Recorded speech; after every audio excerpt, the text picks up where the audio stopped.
काय लग्नाला जायचंय तुला? बोल बोल जाऊ जाऊ आईला म्हण आईला आईला हा आईला म्हण आईला म्हण मी येतो म्हणा सांग म्हण मग आईला मी येतो म्हणा बरं म्हण आई आई नेतो नाही म्हण म्हण आईला चला चला म्हण चला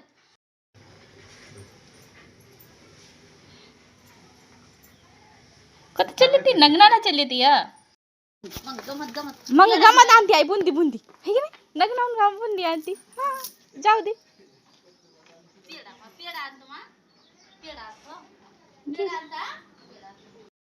जाऊ दे आता गेली की गेली जाऊ दे माय तुला घेत नाही ते बसवाली घेत नाही तर नको हो आपण जाऊ तू उद्या जाऊ दादा संग गाडीवर जायचं की चल चल चल जाऊ हो जाऊ जाऊ चल हा चल हो चल चल पैसे कुठे आहेत पैसे पैसे कुठे आहेत पैसे हा आहेत पैसे जायला कुठे आहेत जाय त्या मम्मीकडून आण पैसे जाऊन जाय आण जा दादाच्या गाडीवर जाऊन बघ जाय दादाची गाडी कुठे आहे बघ जाय पळ गाडी कुठे आहे बघून ये जा